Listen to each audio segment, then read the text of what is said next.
Bismillahirrahmanirrahim. Assalamualaikum warahmatullahi wabarakatuh. Alhamdulillah wassalatu wassalamu ala Rasulillah Muhammad ibn Abdullah wa ala alihi wa sahbihi wa man walah wa ba'd. Faya ibadallah usi nafsi wa iyyakum bitaqwallah faqad fazal muttaqun fala tamutunna illa wa antum muslimun. Faqala ta'ala ya ayyuhalladzina amanu taqullaha haqqa tuqatih wa la tamutunna illa wa antum muslimun. Keluargaku sekalian yang terhimpun di dalam Perbagas, Pertamina Gas, kita mengawali dengan bermohon kepada Allah semoga siapapun yang berada di ruangan ini atau terhubung dalam kajian ini, semoga senantiasa dijaga, diberkahi, dan dilindungi dalam kebaikan oleh Allah Subhanahu wa Ta'ala. Kita doakan yang bertugas di luar kota. Tadi saya dengar info juga Pak Direktur sedang di Semarang. Semoga giatnya dimudahkan oleh Allah dan semoga diberikan keberkahan. Ada satu bagian yang penting amanat Nabi di hadis Muslim pada satu sifat kepemimpinan. Bahwa di antara sifat pemimpin dan yang dipimpin itu harus selalu membangun kekompakan dengan nilai cinta dan doa. Ini yang sering dilupakan. Nabi pernah menyampaikan dan penyampaian ini, hadis ini didokumentasikan oleh Imam Muslim dalam satu kalimat yang singkat, padat tapi mengikat. Khiyaru a'immatikum man tuhibbunahu wa yuhibbunakum. Pemimpin yang baik itu adalah pemimpin yang kalian mencintainya dan ia pun mencintai kalian. Nah, membangun cinta itu salah satu jembatannya dengan doa. Oleh karena itu, di antara doa yang dianjurkan saat Anda memulai pekerjaan, itu bukan hanya untuk pribadi, lancarkan pekerjaan saya, tapi juga sehatkan pimpinan saya, pimpinan mendoakan sehatkan anggota saya, sehingga semua itu melahirkan sifat harmoni yang memberikan kenyamanan dan kebahagiaan dalam bertugas. Nah, izinkan saya mengawali dengan itu dulu, karena itu di antara sunnah yang seringkali terlupakan. Sehingga bekerja itu lebih banyak dilakukan dengan tekanan menyelesaikan tugas dibandingkan dengan rasa cinta untuk bisa memberikan nilai ibadah di dalamnya. Yang kedua, semoga sholat kita diterima oleh Allah Subhanahu wa Ta'ala. Nah, yang kedua ini tidak cukup dengan amin. Kita harus tahu dulu standar penerimaan itu seperti apa. Dan yang kedua, kenapa harus sholat? Ini poin pokoknya. Mengapa sih umat Islam itu cukup hanya misalnya dengan bersyahadat saja dipandang sudah berislam, lalu berbuat baik? Kenapa mesti ada sholat? Kenapa bahkan yang pokok sampai 5 waktunya? Dan jumlah rakaatnya pun diatur sedemikian rupa, sampai teknisnya pun dijelaskan dengan rinci. Saking rincinya, bila ada yang menyimpang dari rincian itu, maka dianggap sholatnya tidak sah dan mesti diulang. Shallu kama ra'aitumuni usalli. Sholatlah kalian seperti kalian persis melihat aku menunaikan sholat. Dan dalam sholat inilah kemudian ada sanad yang tersambung secara ketat sampai-sampai dalam hadis Muslim nomor hadis 397. Demikian di Al-Bukhari juga diabadikan di nomor hadis 757 oleh sahabat Abu Hurairah. Sanadnya tersambung kepada Khalad bin Rafi Az-Zuraiqi, seorang yang sholat di samping Nabi tapi bermasalah sholatnya. Lalu Nabi meminta beliau untuk mengulangi sholatnya. Sampai 3 kali peristiwa itu hingga beliau berkata, ya Rasulullah au kama qala alimni ma uhsinu ghairah. Ya Rasulullah, tolong ajarkan kepadaku karena aku tak punya pengetahuan lebih dibandingkan dari apa yang telah aku kerjakan. Nah, dari dasar ini melahirkan satu pertanyaan kritis ya, dan juga perlu argumentasi yang kuat secara syariah mengapa kita menunaikan ibadah salat. Baik teman-teman sekalian, karena waktu kita sangat padat ya, kita manfaatkan sebaik-baiknya. Saya mohon izin kajian kita akan lebih fokus kepada inti materi sehingga manfaatnya lebih banyak kita dapatkan. Salat satu-satunya amalan di dalam Islam yang mencakup 4 bagian pokok dalam beragama. Jadi ketika seseorang menetapkan dirinya beragama dan ciri satu nilai agama itu bernilai benar, ya, dalam nanti kalau kita mau komparasikan atau kita riset, itu ciri pokoknya ada 4. Satu, ada aspek namanya aspek keyakinan, ya, tauhid atau akidah.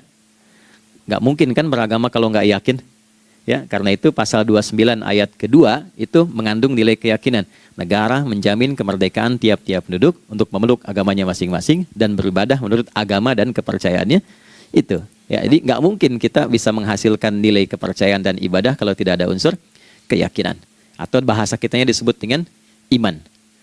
Ya, iman itu nanti juga dipaku dalam setiap nilai kebangsaan di konteks Negara Kesatuan Republik Indonesia. Ini yang paling membahagiakan.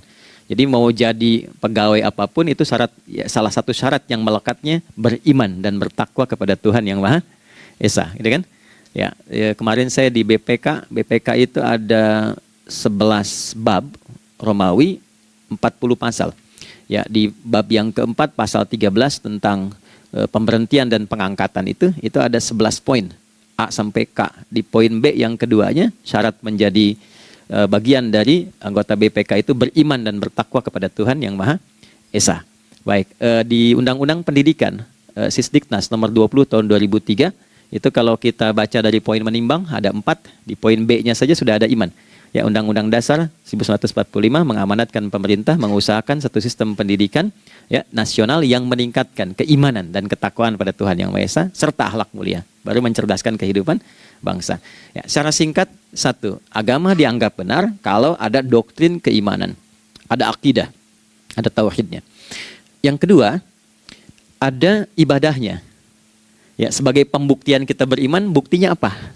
Ya kan? Saya beriman kepada Tuhan, kita tetapkan, misalnya Allah. Apa pembuktian keberimanan kita kepada Allah?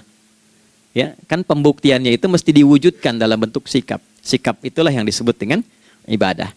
Nah, konsepsi ini ada di Quran surah ke-20 Thaha di ayat ke-14. Innani anallahu la ilaha illa ana fa'budini. Ya, sungguh aku tegaskan bahwa akulah Allah, satu-satunya Tuhan yang layak dipertuhankan dan disembah. Ketika Anda mempertuhankan aku, fa'budni, maka buktikan kebertuhananmu kepadaku dengan menyembahku.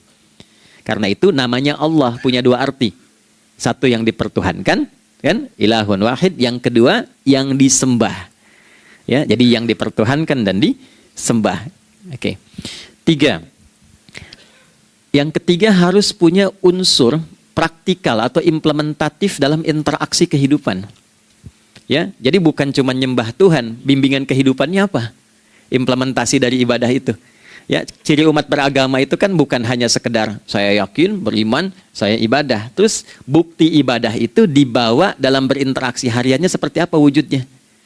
Ya, makanya ketika dulu orang itu jujur, orang itu bangga dengan kejujurannya bukan sebagai orang jujur, tapi sebagai muslim. Jadi ketika ditanya, kenapa Anda jujur? Karena saya muslim. Ketika ada seorang penggembala di Sahara yang sangat gersang, diuji oleh Umar bin Khattab, ingin diambil kambingnya, kan kisahnya viral kan? Baik ya? Oh, tapi ini bukan punya saya. Bilang aja pada tuan Anda, kalau kambingnya hilang satu dimakan serigala. Lantas di mana Allah? Jawaban itu yang menggetarkan kepada jiwa. Jadi kebenaran yang diungkap dengan sikap kejujuran itu implementasi nilai beragama. Nah, jadi praktek ibadah ada di muamalah. Oke, satu akidah. Akidah dibuktikan lewat ibadah, ibadah diimplementasikan dalam muamalah. Itulah sebabnya nanti seluruh bagian tubuh kita ketika digunakan untuk bersifat dan bersikap, itu ada tuntunan iman di dalamnya. Oke? Misal, saya tanya begini ya, ini mukaddimah ya, kita belum mulai nih. Saya tanya gini, apa fungsi mata? Tuh kan, sudah keliru kan? Nah, kalau hanya melihat, hewan juga melihat. Ya, coba kambing melihat, kan? Elang melihat. Lalu apa bedanya fungsi mata kita dengan mata hewan? Ternyata ketika kita meriset ayat-ayat Al-Quran terkait dengan fungsi tubuh kita, itu rata-rata dibuka dengan iman dulu. Quran surah 24, surah Cahaya, ayat 30 untuk laki-laki, 31 untuk perempuan. Qul lil mu'minin. Ya Muhammad katakan, viralkan pada pria-pria yang menyatakan dirinya telah beriman. Yaghuddu min absarihim, gunakan pandangannya itu yang dibimbing oleh imannya untuk melihat yang baik saja menurut standar imannya. Jadi kalau menurut imannya tak baik, nggak boleh dilihat. Karena itu ketika Anda sudah mengatakan asyhadu an la ilaha illallah, asyhadu anna Muhammad Rasulullah, kalimat itu dari lisan turun ke hati, Itu jadi cahaya ke bagian tubuh kita. Makanya ketika Anda melihat, itu ada cara pandang tertentu yang dibimbing iman. Standarnya beda dengan tanpa iman. Kalau nggak ada iman, semua mungkin terlihat. Tapi ketika ada iman, hati kecil Anda akan bicara, ini nggak baik. Palingkan. Nah, memalingkan dari yang tak baik menurut iman, itu namanya ghaddul basar. Oke? Perempuan juga begitu, setara. Wa kullil mu'minati yaghdudna min absarihinna. Dan katakan pada setiap perempuan yang menyatakan dia beriman, maka gunakan pandangan itu dengan bimbingan imannya. Ketika tak baik menurut imannya, palingkan. Ya, Anda lihat kajian di YouTube, terus ada iklan kan? Terus menurut standar iman nggak bagus, itu otomatis akan nggak suka itu. Ya, pasti dipalingkan. Ya. Anda kalau naik pesawat tuh ya, tugas keluar tuh, pertagas tugas keluar. Kalau pramugari lagi demo tuh yang dilihat pramugarinya apa demonya tuh. Nah, iman itu akan bekerja di situ tuh. Ya, palingkan tuh. Nah, sama dari mata turun ke, jangan langsung ke hati aja, ke lisan dulu kan, ya, ke mulut kan. Itu mulut tuh ketika digunakan fungsinya, imannya disebut dulu. Ya, Quran surah 49 ayat 11 misalnya, ya. Ya ayyuhalladzina amanu, imannya dulu. La yaskhar qaumin qaum. Ayat 12-nya la yaghtab ba'dukum ba'dha. Hai orang-orang yang telah menyatakan beriman. Kalau pakai alladzina disebutkan 1080 kali dalam Al-Qur'an, itu kalimatnya diksinya singkat, padat, mencakup semua tanpa sekat. Oke, jadi kalau laki-laki, perempuan, tua, muda, besar, kecil, beda strata, duniawi, itu semua tercakup di dalamnya. Hei semua yang telah menyatakan beriman, gunakan imanmu untuk membimbing lisanmu bertutur. Kalau masih merasa punya iman, jangan gunakan lisan untuk mencela, merendahkan orang. Untuk bergibah, membuat hoax. Didetilkan oleh Nabi, kalimatnya jelas. Man kana yu'minu billahi wal yaumil akhir, falyakul khaira aw liyasmut. Siapapun. Nah, dari alladzina ketika dirinci pakai man. Ya, man itu bentuk tunggal, ya, personal, tapi maknanya general. Jadi kalau Anda, saya, kita baca ayat atau hadis ada man, posisikan Nabi sedang bicara ke kita. Ya, hei Adi Hidayat, posisikan Nabi bilang gitu tuh. Kalau engkau merasa beriman sama Allah dan yakin dihisab di hari kiamat, jaga lisanmu. Katakan yang baik dengan bimbingan imanmu, tak mampu engkau diam. Jadi cukuplah suami istri itu menggunakan satu hadis ini, pasti sakinah itu muncul dalam kehidupan rumah tangganya. Ya, itulah sebabnya kenapa sakinah didahulukan dibanding mawaddah. Hati-hati ya, Mbak, walaupun namanya sakinah nggak ada ini nggak akan datang tuh ketenangan tuh. Ya, ada yang tahu nggak rahasianya? Kenapa sakinah duluan dibanding mawaddah? Ya, 5 juta. Ya, waktu habis karena padat sekali. Maddah jamaknya mawaddah, rasa kasih yang tumbuh dari pemberian materi. Jadi kalau rumah tangga itu ingin cenderung pada kebahagiaan, boleh berbagi dengan materi. Ya, istri cemberut, ya Anda datang dengan senyuman, sayang, kenapa? Ya, ini emas 2 kilo, ya. Nah itu pasti sehat lagi tuh. Ya, itu mawaddah. Tapi maaf, walaupun Anda mapan bekerja, harta cukup melimpah, ruah, tapi tidak ada ketenangan di rumah tangga, tidak ada sakinah, maka hampa kehidupan rumah tangga itu. Itulah sebabnya kenapa di Quran sakinah lebih dulu dibandingkan dengan mawaddah. Saya tanya ibu deh, ibu pilih mana? Kaya tapi gelisah atau miskin tapi tenang? Oke. Saya paham itu. Saya paham. Suami juga sepakat semuanya. Ya, artinya apa? Kita nggak bisa menghilangkan unsur ketenangan. Oke, itu hanya pembuktian argumentatif ya, supaya kajiannya lebih kepada argumen. Jadi ada akidah terkorelasi dengan ibadah, implementasinya di aspek muamalah. Nah, nanti cara bermuamalahnya diatur lewat akhlak namanya. Bagaimana bermuamalah yang baik? Kan Anda, maaf ya, berekspresi kepada pimpinan dengan kawan kan berbeda. Oke, kepada orang tua dengan anak kan lain. Nah, yang mengatur interaksi kita sehingga terjalin harmoni yang baik, itulah yang disebut dengan akhlak.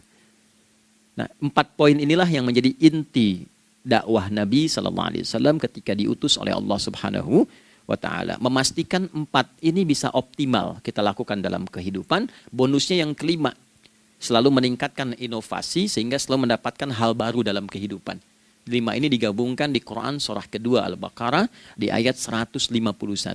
Kama arsalna fikum rasulam minkum yatslu alaikum ayatina. 1, Oke, wa yuzakkikum 2, akhlak, wa yu'allimukumul kitaba 3, wal hikmah 4, 5, wa yu'allimukum ma lam takunu ta'lamun.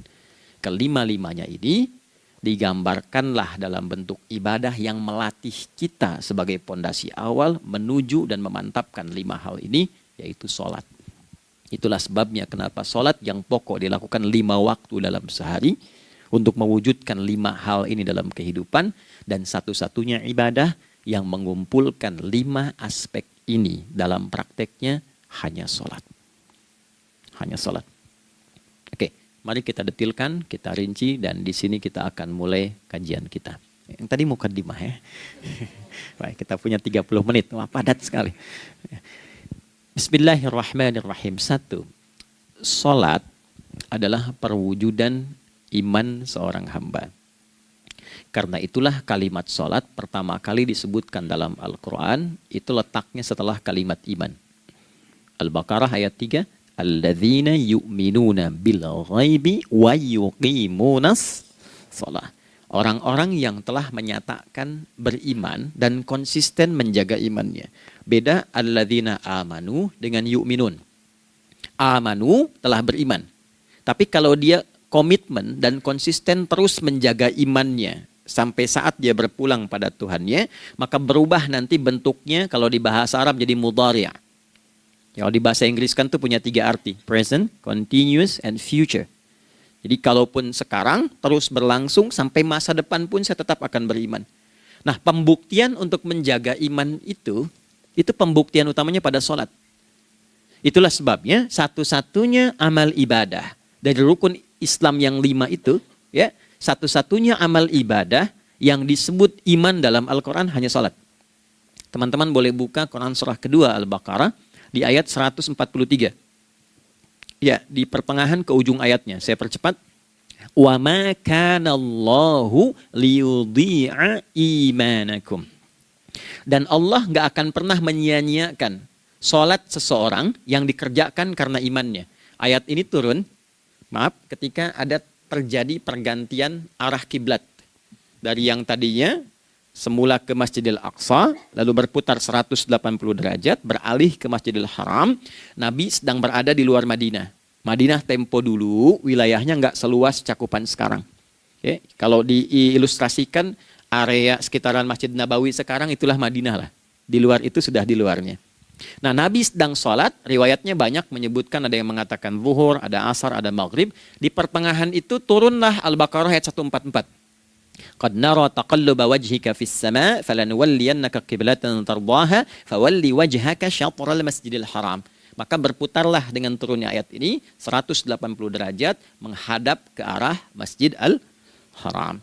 Problemnya adalah ketika Nabi dan pengiring beliau kembali ke Madinah, area Masjid Nabawi, kan nggak semua masyarakat ikut.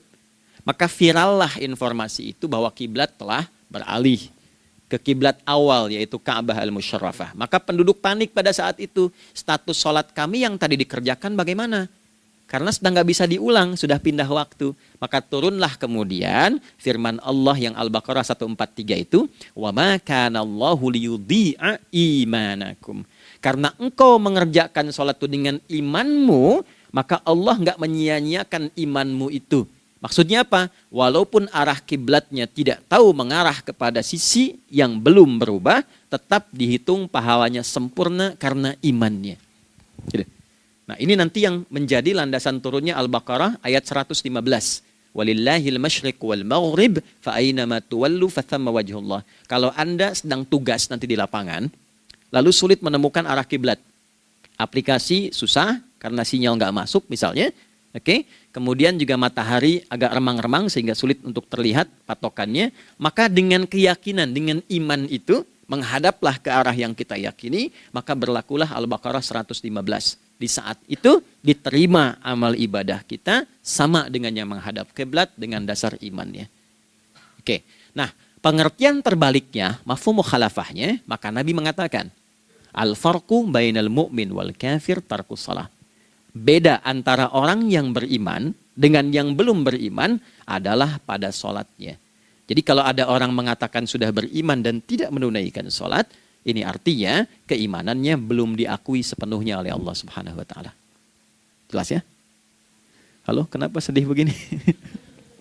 Maaf, saya terlalu cepat nggak? Nggak ya? Baik. Jadi dalam poin ini penting pembedanya di sholat. Itulah sebabnya kenapa dari kecil kan, usia sekian, dari mulai 3 ke arah 7 tahun contohkan. Ya, orang tuanya sholat bentangkan sejadah. Kalau bisa, kalau anak sudah mulai suka tuh kasih model sejadah yang anak-anak sukai bentuknya. Ya, dulu ada anak saya senang model mobilan, saya tidak sebutkan supaya tidak endorse gitu ya. Dikasih sejadah dengan pola itu, dia senang tuh ikutin. Kita nggak minta sholat, dia datang sendiri. Ya, nanti setelah mulai 7 tahun kan baru diajarkan dengan baik, diajak ke masjid kalau yang laki-laki. Demikian seterusnya. Ya, mengapa dari awal dituntun seperti itu? Untuk memberikan sebuah penguat bahwa penjagaan iman dimulai dari sejak dini. Ya, tapi di Indonesia saya perhatikan kelasnya sudah advance. Ya, TK sudah manasik gitu. Okay. Itu satu ya. Karena nanti kalau Nabi bilang begitu artinya akan terjadi orang mengatakan beriman tapi tidak sholat. Ya, makanya keras dari awal Nabi katakan bahwa pembeda antara orang yang beriman dengan yang baru klaim beriman itu pada sholatnya. Ya, pada sholatnya. Mengerjakan sholat maka sah status imannya, tidak menunaikan sholat maka bermasalah imannya. Itu poin yang pertama. Yang kedua teman-teman sekalian, ibadah. Kita lanjut ya. Sholat adalah bagian pokok terpenting dari ibadah. Nah, di sini kita akan mulai membuka sedikit rahasia terkait dengan aspek ibadah ini. Teman-teman sekalian, ternyata sholat ini ketika oleh Allah diturunkan dalam Al-Quran, dalam konteks penunaian ibadah, bukan berarti hanya mengkoneksikan atau mengkorelasikan hubungannya dengan iman saja, bukan. Karena saya beriman, saya buktikan ibadah nyembah Allah lewat sholat. Dalilnya Quran surah ke-20 ayat 14. Innani anallah la ilaha illa ana. Aku tegaskan akulah Allah, nggak ada Tuhan yang layak dipertuhankan dan disembah kecuali saya. Fa'budni, kalau Anda telah menyatakan beriman padaku, buktikan keberimananmu dengan menyembah saya dalam ibadah. Bentuknya bagaimana ya Allah? Teruskan ayatnya. Wa aqimis sholata. Tunaikan sholat sebagai bukti ibadah. Itu li dzikri, sebagai zikir kepadaku. Jadi korelasi antara ibadah dengan iman, sudah kita sebutkan dalilnya. Sekarang ibadahnya tersendiri ketika ditunaikan, apa manfaat dari ibadah itu? Mengapa mesti ada 5 waktu? Dan apa turunan manfaatnya dalam kehidupan kita? Kalau kita mengerjakan itu, dampaknya kepada kehidupan kita apa? Nah, inilah indahnya di dalam Islam, dijelaskan dalilnya, diberikan contohnya, diberikan alasannya, dan yang paling indah, diberikan penjelasan dengan detail tentang manfaat-manfaatnya. Ini tidak ditemukan di dalam konsep keyakinan manapun. Kalau teman-teman boleh mau riset silahkan. Ada nggak satu keyakinan agama tertentu yang dari ibadahnya itu diatur? Cara memulainya, bacaannya, detailnya, manfaatnya, waktunya, sampai dengan hasilnya, sampai kiamatnya. Ini menunjukkan bukan karya manusia. Bukan karya manusia. Kalau karya manusia setiap orang bisa buat itu. Ya, ketika ini menunjukkan bukan karya manusia, maka pertanyaannya dengan cara apa lagi Allah memberikan pembuktian pada kita bahwa Ia Tuhan yang hak yang harus kita sembah. Nah, kalau sudah paham, mari kita rincikan turunan tentang sholat ini. Kita mulai satu-satu teman-teman sekalian dari waktu sholat. Seperti kita ketahui waktu sholat ada 5. Tapi yang sering kita dapati dari yang 5 ini tidak semua orang mengetahui tentang makna dari nama dan pembagian di waktu ini. Yuk kita mulai rincikan. Sholat yang pertama namanya apa? Gak usah khawatir, menang gak dapat hadiah kalau benar. Salah juga keterlaluan. Oke, 1 subuh. Dia satu-satunya nama sholat yang punya 2 nama ya. Subuh dan fajar. Oke, Pak Fajar, Pak waktu sholat. 2, zuhur. 3, asar. 4, maghrib. 5, isya. Oke, rumus hitungannya 24, 4, 3, 4. Ya. Rumus bilangannya 24, 4, 3, 4. Kalau mau tanya nomor koneksi dengan Allah, 24, 4, 3, 4, 2 subuh, 4 zuhur, 4 asar, 3 maghrib, 4 isya. Oke, pertanyaannya, apa artinya nama itu? Selama ini jangan-jangan kita hanya tahu namanya, tapi tidak memahami maknanya. Itu poinnya. Oke, sekarang mari kita mulai. Izin saya tidak punya kemampuan untuk menuliskan, ya, karena memang saat ini terbatas. Tapi kalau diperkenankan bisa kita coba uraikan sedikit. Baik. Ya, bismillah. Jazakallah khair. Mohon fokus baik-baik karena waktunya tinggal 21 menit lagi. Izin saya pastikan dulu ya supaya terlihat dengan baik. Ibu kelihatan di sana? Bagus. Saya kira tuh hanya di Sumbawa Barat. Ternyata di Pertagas pun perempuan-perempuannya imannya luar biasa. Maksudnya belum saya tulis sudah kelihatan. Imannya luar biasa. Oke, kita mulai dari yang pertama ya. 5 waktu sholat. Kita mulai dari 1 dulu. Subuh, teman-teman saya turunkan dulu ya. Izinkan saya tulis pakai bahasa Arab dulu supaya gampang. 1, dia punya 2 nama. Di angka Arab ya. Kalau yang gini angka Hindi. Anda yang di admin di komputer pasti tahu. Ada Fajr. Kata subuh ditemukan di Al-Quran surah ke-81 At-Takwir ayat 18. Kalau keliru tolong diingatkan. Was-subhi idza tanaffas. Quran surah 81 ayat 18. Ya. Enggak usah di ilmu utak-atik ya. Oh ini kenapa 81 kalau dibalik 18? Itu cocok logi.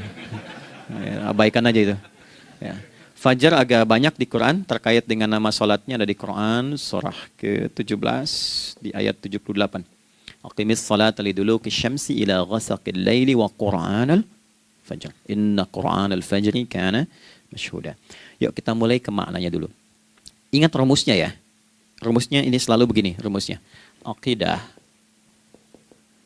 selalu punya korelasi dengan ibadah. Ibadah selalu punya korelasi dengan muamalah, interaksi harian kita. Muamalah hiasannya adalah akhlak. Barulah kemudian di sini muncul inovasi dalam kehidupan, hal yang baru. Hidup ya, yang mengacu pada 2 kebahagiaan yaitu dunia dan akhirat. Ya, konsepsi ini nanti ditemukan di Quran surah ke-2 Al-Baqarah ayat 201 dan menjadi doa paling favorit umat Islam Indonesia saat ini. Rabbana atina fid dunya fil akhirati. Oke, ya cukup. Subuh. Ini rumus dasarnya. Dari akidah, kita beriman, pembuktian imannya lewat ibadah sholat. Apa hubungan sholat dengan aktivitas harian kita?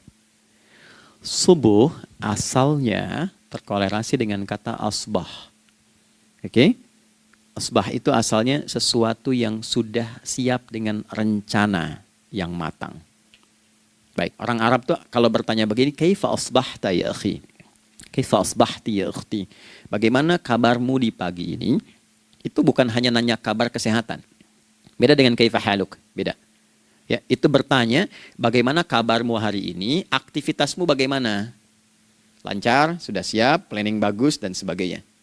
Ya, itulah sebabnya ketika Allah bersumpah dengan awal waktu, penandanya adalah planning kegiatan.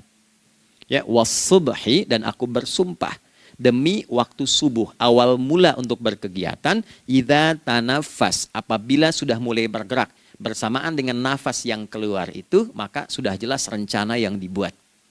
Ya, jangankan kita, semua alam itu, semesta itu seluruhnya bukan hanya bertasbih, tapi beraktivitas dalam tasbihnya.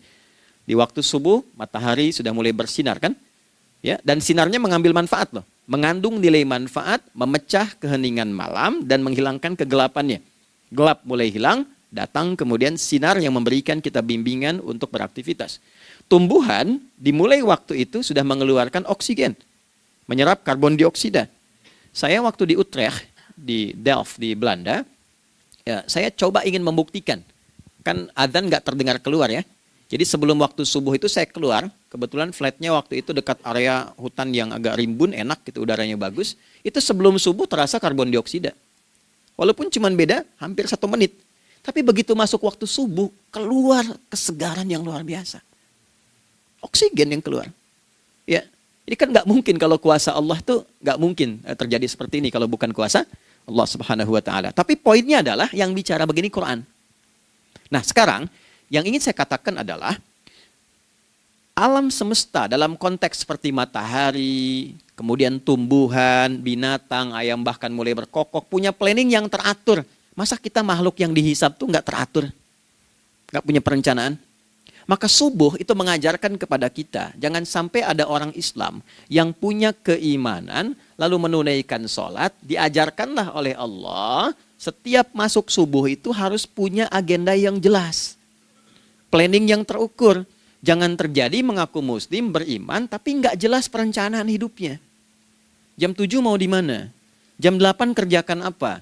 Anda dari sini ketemu 7 ke 4, atau setengah 8 ke setengah 5, 8 jam kerja. Oke? Berangkat jam berapa? Petakan di jalan macetnya di sebelah mana?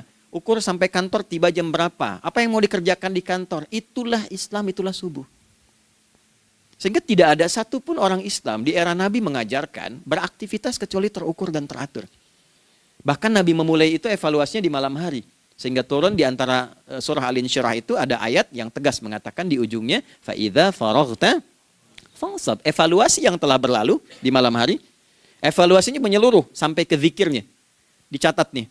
Ya, aku hari ini secara spiritual itu, mohon maaf, sholat jamaahnya berapa waktu tuh? Dari 5. Oke? Misalnya dari 5 itu cuma 4, berarti koreksi ada yang kurang. 1, ya. Yang kedua, secara intelektual sudah berapa bacaan yang dibaca saat ini, ilmu yang ditingkatkan, mensyukuri anugerah akal dan sebagainya. Bekerja sempurna enggak? Turunkan ibadahnya bagaimana? Ketika ada yang kurang, istighfari. Ya, sebagai seorang ayah, ada enggak sesuatu yang salah yang dilakukan belum sempurna? Sebagai seorang ibu, anak dan sebagainya. Istighfar, itulah sebabnya sebelum tidur Nabi ajarkan istighfar. Yang kita tahu 70 kali kan, 100 kali. Yang saya tanya, 1 ke 70 itu istighfar apa saja? Apakah hanya bilangan di lisan? Atau dari lisan diingatkan oleh pikiran, ditembuskan ke hati? Istighfar sebagai seorang ayah yang kurang maksimal melihat anak dengan baik. Anda boleh punya jabatan di kantor, boleh direktur, boleh manajer, boleh macam-macam. Tapi ketika Anda pulang, Anda seorang ayah. Saya di Timur Tengah disebut syekh, di sini dipanggil kiai, dipanggil ustadz. Pulang ke rumah anak saya nggak kenal itu semua. Anak saya nggak peduli itu semua. Belum pernah seumur-umur saya mengajar, lalu saya pulang, anak saya menunggu depan pintu dan memanggil, kiai. Tidak ada. Dia ingin ayahnya. Ingin ayahnya. Oke. Kenapa nggak kita hadirkan istighfar pertama kita itu karena kita kurang perhatian. Kurang perhatian kepada anak misalnya. Saya kalau pulang tengah malam dan semua tertidur, saya lihat satu-satu. Perbaiki cara tidurnya, doa, lihat satu-satu, minta ampun sama Allah.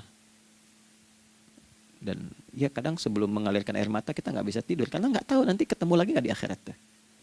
Ya, itu poin yang paling penting. Nah, jadi istighfar pertama itu untuk diri kita ketaatan pada Allah, untuk diri kita sebagai anak pada orang tua, sebagai suami punya tanggung jawab istri atau sebaliknya, demikian seterusnya. Nah itu kalau sudah kita bisa lakukan, dievaluasi, direncanakan besoknya. Fa'idha faraghta fansab, direncanakan lagi yang berikutnya, besok mau ngapain, tulis malam. Kalau kita biasakan begitu tidurnya enak. Karena nggak ada beban, damai hidupnya. Dengan teman damai kalau ada perselisihan sebelum tidur. Ya, jadi nggak ada orang mengigau itu masalah-masalah kehidupan dunia yang belum tuntas. Ini dunia saat terjaga bermasalah, saat tidur pun masih bermasalah. Gara-gara kamu nih, kapan istirahatnya?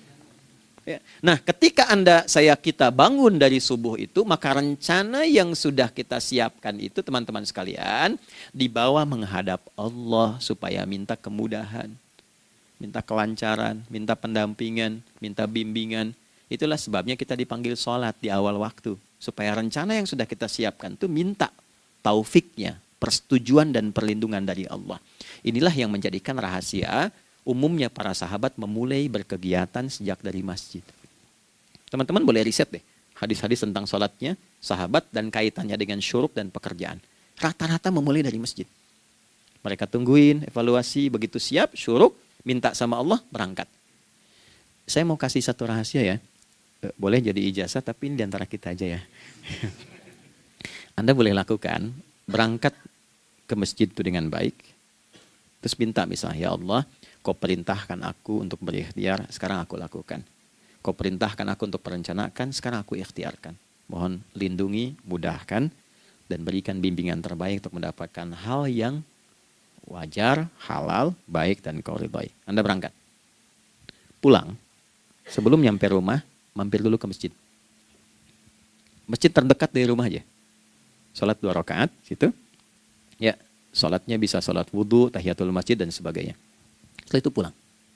Doa dulu habis sholat. Ya Allah, aku telah berikhtiar seperti apa yang telah Engkau perintahkan. Sekarang aku memohon rizki darimu seperti apa yang telah Engkau janjikan. Kalau dengan semua ikhtiar ini belum cukup menurunkan rizki darimu, maka mohon tunjukkan padaku saat ini dengan cara apa lagi aku mesti berikhtiar. Oke? Silahkan Anda pulang dengan suasana itu ke rumah. Dan lihat apa yang terjadi. Rasakan bedanya, bedakan rasanya, dan pasti terasa bedanya. Gak ada kesan yang lain pada jiwa. Jadi yang dibawa ke rumah itu bukan aura kantor. Bukan aura jalan yang macet, tapi ada ketenangan, kenyamanan, dan kenikmatan. Kalau teman-teman mau pakai sunnah sahabat ini dalam dunia pekerjaan, dan Anda lakukan coba sehari ini saja, rasanya pasti beda. Ya, ini bagian pertama. Nah, ketika kita ingin datang menghadap Allah, dan mulai membawa rencana kita, kan perlu isyaratnya kan, kapan dimulai? Gak bisa tiba-tiba saya bangun jam 3 langsung sholat subuh, kan tidak begitu. Ya kan? Mesti ada satu sinyal dulu, yang dari sinyal itu ada feedback pada diri kita untuk merespon, gitu kan? Nah, pancaran respon atas sesuatu yang memancar akibat satu hal yang terjadi, kalau di gaya itu kan kalau ada gaya gerak, gaya dorong kan? Ya, kalau nggak salah F1 sama dengan F2 kan? Nah, gaya gerak sama dengan gaya dorong. Geraknya dikit, bunyinya kecil kan? Kencang bunyinya, kencang. Terus ada F berbanding lurus dengan P, hukum Pascalnya. Gaya berbanding lurus dengan tekanan, kan? Semakin banyak gaya semakin tertekan. Nah, respon yang muncul ketika ada satu misalnya gaya, tapi responnya sifatnya materi sifatnya. Ya, misal kalau Anda mau mengebor air, kan? Kemudian keluar terpancar tuh dari bawah itu keluar misalnya air. Nah, itu namanya infajar. Infajar. Dalilnya Quran surah kedua ayat 60.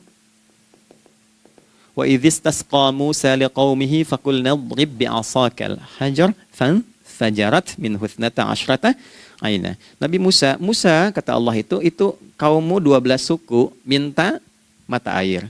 Dan enggak tanggung, setiap sukunya minta satu, katanya supaya enggak rebutan. Maka Allah firmankan, pukulkan tongkatmu yang kayu. Lihat diksinya detil sekali. Pukulkan tongkatmu yang kayu ke batu itu, maka batu itu akan terbelah dan mengeluarkan pancaran 12 mata air. Ya, tongkat kayu dipukulkan ke batu, batunya yang hancur. Karena Musa seorang nabi, gitu kan? Anda punya tongkat emas, pukulkan ke batu, maka keluar 12 air mata. Gitu kan? Nah ini, infajar. Kalau respon yang keluar itu respon buruk. Misal, dalam nafsu, kan suka ada trigger ya, yang memancing respon, terus nafsu keluar kan? Ya, apa saja itu? Lihat gambar yang nggak bagus, nafsu keluar, gitu kan? Lihat sendal bagus, nafsu keluar. Macam-macam ya. Nah itu fujur namanya. Fujur.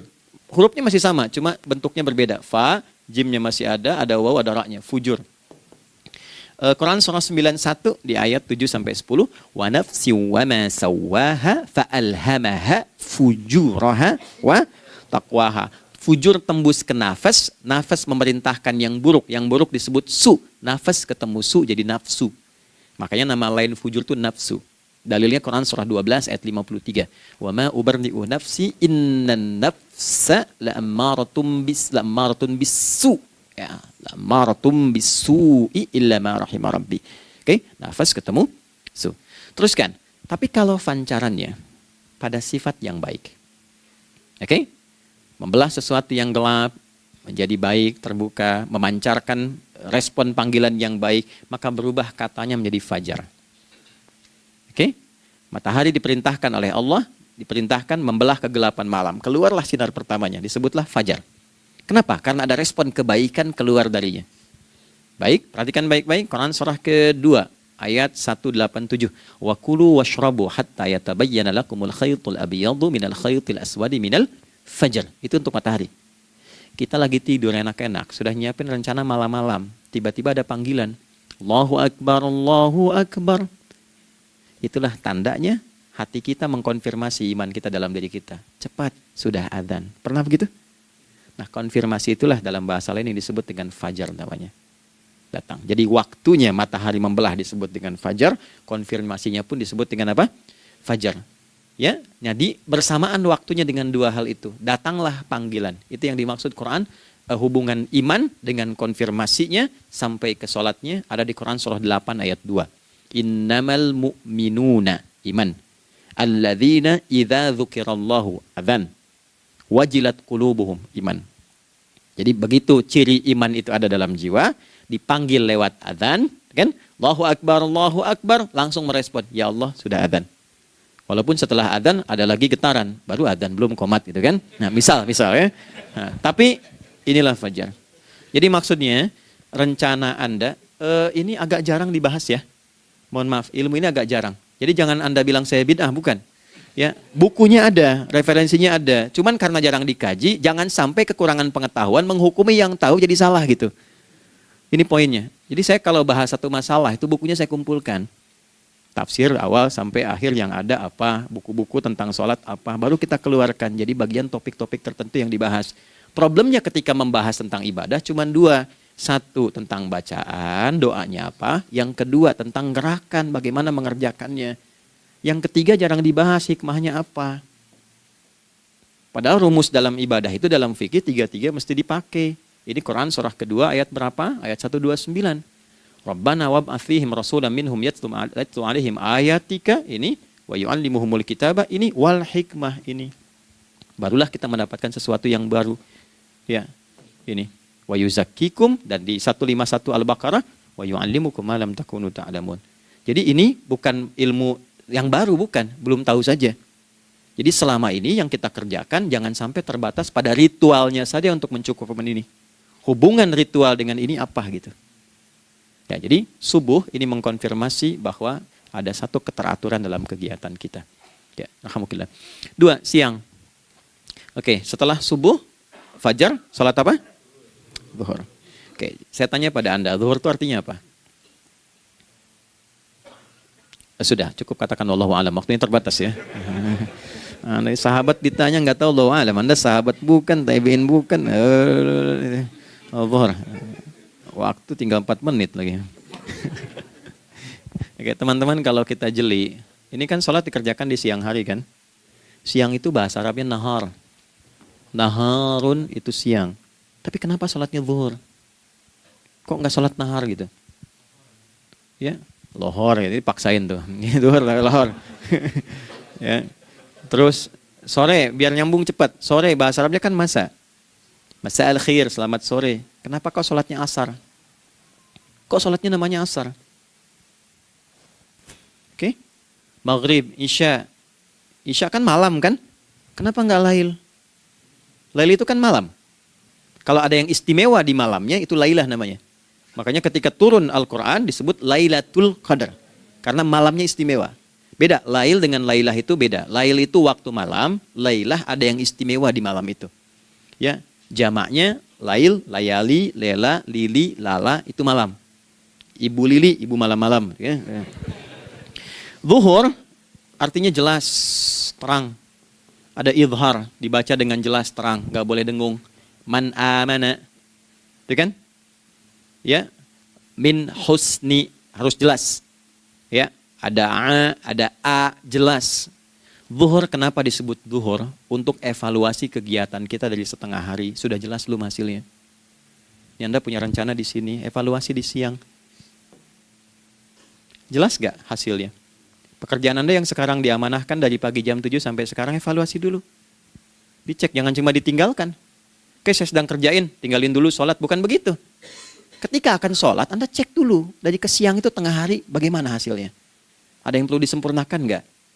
Ya, ketika ide-idenya mulai mentok, ada yang belum selesai, datang dulu sholat, tenang lagi. Saat tenang itulah dirumuskan kembali pelan-pelan. Kan lumayan dari jam 12 sampai jam 1. Diisi dengan baik, dilihat. Itu baru dunia ini.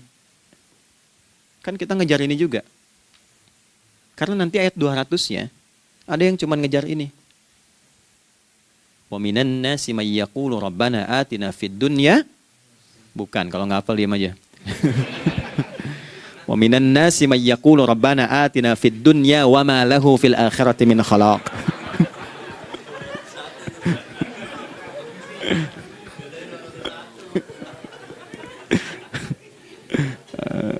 Udah, paham kan? Dan di antara manusia ada yang fokusnya hanya dunia yang dikejar. Sehingga nggak kebagian akhiratnya. Padahal dia tahu dia mau pulang. Yang lebih aneh lagi, pengen pulang surganya Firdaus dekat dengan Nabi. Tapi tiap hari kerjakan dunia. Dunia lagi, berangkat gelap, pulang gelap. Terus meninggal gelap juga. Ini kan repot. Nah, maka mesti investasi kan. Anda kalau tugas keluar kan, apalagi keluar negeri kan hukumnya beda. Bekalnya pun tidak sama. Anda tugas ke Amerika, mata uangnya sudah beda. Hukumnya sudah beda. Terus pengen pindah ke alam barzah, pengen hukumnya sama dengan dunia, mustahil. Ya, makanya dimensinya beda, keadaannya tidak sama. Baju yang dipakai kan beda. Barang-barangnya nggak sama. Makanya disebut telah meninggal dunia, meninggalkan semua yang melekat pada dunia. Pindah ke alam lain, persiapan menuju titik akhir yang tidak ada ujungnya lagi. Nggak ada pembuka lagi. Jadi sudah ujung begini, nggak ada ruang lagi yang lain. Itu akhirat namanya. Makanya di sini cuma dua pilihannya. Kalau nggak ke surga, nah, itu. Ya. Apa investasi yang ada di sini? Maka siang itu dicek dulu. Pekerjaan jadi ibadah nggak? Tadi niatin ibadah nggak waktu berangkat dari rumah? Kan? Waktu ngetik, waktu ngerjain di kantor, jadi ibadah nggak? Kalau ibadah, Anda nggak mungkin berbuat kriminal.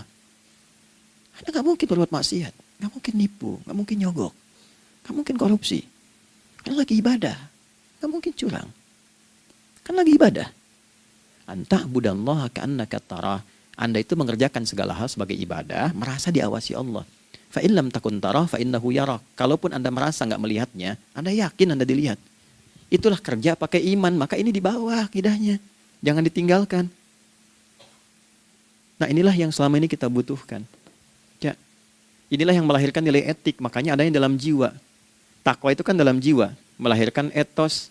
Etos mendorong kepada logos, logos melahirkan patos. Kepantasan dalam bekerja.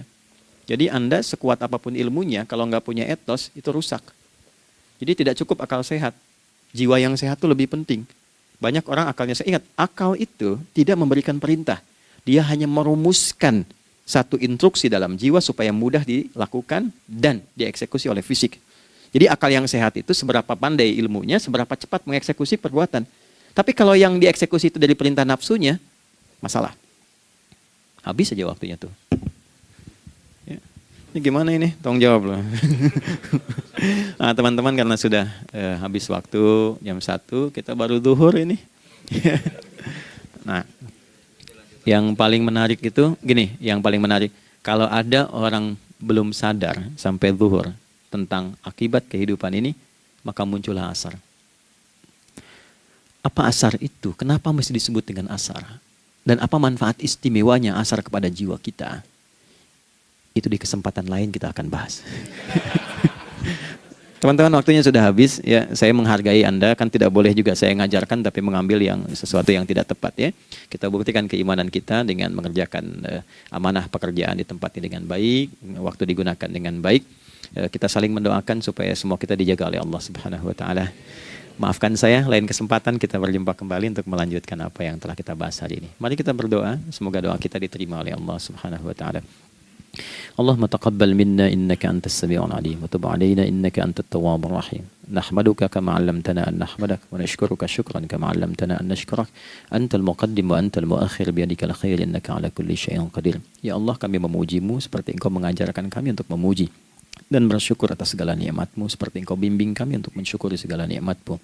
Allahumma salli wa sallim wa barik ala habibikal karim rasulikal mustafa al-amin sayyidina Muhammadin wa ala alihi wa sahbihi ajma'in. Ya Allah, anugerahkan kami kemampuan untuk terus bersalawat pada Rasulullah, sehingga dengan itu kami mendapatkan kemampuan yang baik untuk meneladani kemuliaan beliau dalam beraktivitas kehidupan. Rabbana la tada' lana fi maqamina hadza dhanban illa ghafartah. Ya Allah, jika ada pendosa hadir di ruangan ini atau terhubung dalam kajian ini, maka jangan biarkan ya Allah ia meninggalkan tempat ini dan kajian ini kecuali Engkau telah ampuni seluruh dosa-dosanya. Wala hamman illa farajtah. Ya Allah, jika ada satu di antara kami yang menghadiri kajian ini membawa kegelisahan, maka mohon tenangkan keadaan hatinya. Wala asiran illa yassartah. Jika ada yang sedang diliputi oleh kesulitan, maka mudahkan, ringankan dan hilangkan seluruh kesulitannya. Wala maridan illa syafaitah. Dan bila ada di antara kami yang diuji dengan penyakit, maka mohon angkat dan sembuhkan penyakitnya. Rabbana atina fid dunya hasanah wa fil akhirati hasanah wa qina adzabannar. Wa sallallahu ala sayyidina Muhammad wa ala alihi wa sahbihi ajma'in. Wa akhiru da'wana subhanakallahumma rabbana wa bihamdika nashhadu an la ilaha illa anta nastaghfiruka wa natubu ilaik. Walhamdulillahi rabbil alamin.